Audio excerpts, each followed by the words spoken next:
सुनीता जी बेहद शांत और खुशनुमा औरत थी। पति विनोद जी सरकारी अफसर थे। उनकी जिंदगी में मुसीबतों का पहाड़ टूटने वाला था। सुनीता जी को पता ही नहीं था। सुनीता जी के दो जुड़वा बेटे गगन और गौरव और एक प्यारी सी बेटी प्राची थी। दोनों बेटे बड़े थे और बेटी सबसे छोटी थी। जब दोनों बेटे नौकरी करने लगे तो माता पिता ने उनकी शादी के लिए लड़कियां देखनी शुरू कर दी। उनके रिश्तेदारों ने कुछ रिश्ते बताए थे। विनोद जी सुनीता जी अपनी बेटी और बेटों के साथ लड़की देखने चले गई। लड़की वालों ने सबका खूब अच्छे से स्वागत किया। जब नैना कमरे में आई तो उसकी चाची की लड़की मनीषा भी साथ थी, जो नैना की हम उम्र थी। नैना और मनीषा दोनों बहनें देखने में बहुत सुंदर लगी और अच्छी खासी पढ़ी लिखी भी थी। नैना के साथ मनीषा को भी गौरव के लिए विनोद जी और सुनीता जी ने पसंद कर लिया। लड़की वालों को भी कोई आपत्ति नहीं हुई और इधर गगन और गौरव ने हाँ कर दिया रिश्ते के लिए। तो उसी शुभ घड़ी में सुनीता जी ने अपनी होने वाली दोनों बहुओं को शगुन दे दिया। खुशी खुशी सगाई और फिर शादी हो गई। अपनी दोनों बहुओं को देख सुनीता जी बहुत खुश थी, सबसे प्रेम करती थी। जल्दी ही प्राची की भी शादी हो गई और विनोद जी जो रिटायर्ड हो गए थे अपनी नौकरी से, सब ठीक चल रहा था। तभी एक दिन अचानक हार्ट अटैक आया और विनोद जी नहीं रहे। प्राची और दामाद अतुल जी खबर मिलते ही तुरंत वहां पहुंच गए। इस उम्र में विनोद जी का साथ छूटना सुनीता जी को एक सदमे की तरह लगा और वो बीमार रहने लगी। सारे पेपर वर्क के बाद विनोद जी की पेंशन सुनीता जी को आने लगी। विनोद जी काफी उच्च पोस्ट पे रिटायर्ड हुए थे तो पेंशन भी अच्छी खासी थी। पैसा इंसान की नीयत बदलने में वक्त नहीं लेता। वही हुआ सुनीता जी के घर पर भी। पेंशन को लेकर घर में लड़ाइयाँ शुरू हो गई। बहुएं आपस में लड़ने लगी, एक दूसरे पर इल्जाम लगाने लगी कि तू पेंशन के सारे पैसे खाती है। दूसरी बहू भी पहले वाली बहू को ऐसा ही कहती। फिर बेटों में भी मनमुटाव होने लगा। दोनों ही चाहते थे कि पूरी पेंशन उन्हें ही मिले। सुनीता जी बहुत दुखी होती। अपने घर को बिखरता देखकर बहुओं को समझाने की कोशिश भी करी, लेकिन वो नाकामयाब रही।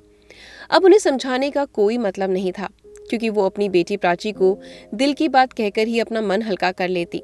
अपनी माँ की स्थिति देख प्राची बहुत दुखी होती। जब बात हद से ज्यादा बढ़ गई तब एक फैसला किया गया। सुनीता जी ने सबको बुलाया और कहा, आज से 1 महीने की पेंशन गगन लेगा और दूसरे महीने की पेंशन गौरव, और दोनों भाई प्रेम से रहो, झगड़ा मत करो, बस यही मेरी इच्छा है। बेटे बहू सब खुश थे जब सुनीता जी ने अनजाने में अपने पैरों पे खुद ही कुल्हाड़ी मार दी। इसका उनको आभास ही नहीं था कि जब तक सास के हाथ में पैसे आते थे तो बहुएं नैना और मनीषा लालच में आकर सेवा करती थी, और आज सास के हाथ खाली थे तो बहू बेटे नजर फेरने लगे। नातों पोतों को जन्मदिन पर उपहार तक खरीदने तक के लिए उन्हें बहुओं के सामने हाथ फैलाना पड़ता। दोनों कुछ न कुछ सुनाने में आज भी बाज नहीं आती। सुनीता जी बहुत दुखी होती और पछताती भी अपने फैसले पर, लेकिन अब कुछ कर भी नहीं सकती थी।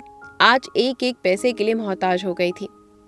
और एक समय था जब उनका पर्स पैसों से भरा रहता था, जबकि पेंशन खुद के पति की थी। एक रोज सुनीता जी की दवा खत्म हो गई तो बड़ी बहू को बुलाकर उन्होंने कहा, नैना बहू, जरा गगन को फोन करके कह दो कि मेरी दवाई लेते आए। पिछली बार वही लाया था तो पर्ची उसी के पास होगी। इतना सुनते ही नैना ने कहा, माँ जी, पर्ची शाम को देवर को दे दूंगी, इस बार वही लाएंगे। आपकी दवा पिछली पेंशन हमने ली थी तो गगन जी दवा लाए, इस बार अगर पेंशन उसके पास है तो वही ला कर देगा। ये सब कहकर नैना तो चली गई, लेकिन सुनीता जी स्तंभ खड़ी रह गई।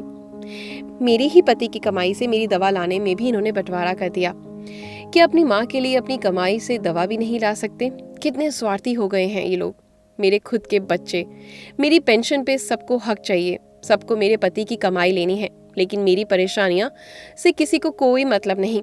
अगले दिन सुबह प्राची और अतुल को देखकर सब चौंक गए तो देखा अपने छोटे बैग के साथ सुनीता जी भी तैयार बैठी थी। ये क्या माँ, आप कहाँ जा रही हैं, हमें बताया भी नहीं? गगन ने पूछा। गुस्से में प्राची ने जवाब दिया, इस उम्र में मेरी माँ अपने काम खुद ही कर रही है। 2 रोटी भी अपने पति के पेंशन के पैसों से ही खाए, एक एक पैसे के लिए मोहताज कर दिया गया है। आप सब ने मेरी माँ को, सबको सिर्फ मेरी माँ की पेंशन चाहिए, लेकिन किसी को मेरी माँ की इच्छा, उनका हाल चाल पूछने की फुर्सत नहीं। यहाँ तक कि डॉक्टर उनकी दवाई का खर्चा भी पापा की पेंशन से ही होता है। तो 2 बेटे होने का क्या फायदा? सिर्फ मेरे पापा की पेंशन पे हक जताने के लिए। पति की पेंशन पर सिर्फ हक उसकी पत्नी का होता है, ताकि उसके जाने के बाद भी वो आर्थिक रूप से मजबूत रहे, उसे अपनी जरूरतों के लिए किसी पर निर्भर ना रहना पड़े। फिर आप सबका कैसा हक उस पेंशन में बताइए मुझे जरा। और वैसे भी आज से माँ हमारे साथ रहेंगी, और हाँ भैया, माँ की पेंशन माँ खुद खर्च करेंगी। प्राची ने इतना कहकर घृणा से अपने भाइयों से मुंह फेर लिया। तभी प्राची के पति ने कहा, आप बेटे होकर भी बेटों का फर्ज नहीं निभा सके, लेकिन मैं दामाद का फर्ज कभी नहीं भूलूंगा। माँ को खाने और दवा के पैसे नहीं देने पड़ेंगे इस बेटे के घर पर। जब ये सब कहा तो सबका सर शर्म से झुक गया। प्राची और अतुल ने माँ का हाथ पकड़ा और घर से निकल गए। आज की कहानी आपको कैसी लगी? आपको क्या लगता है उन्होंने क्या करा, सही या गलत? अपने विचार कमेंट बॉक्स में जरूर व्यक्त करें और ऐसी ही सुंदर प्रेरणादायक कहानी सुनने के लिए हमारे चैनल को सब्सक्राइब करें। धन्यवाद।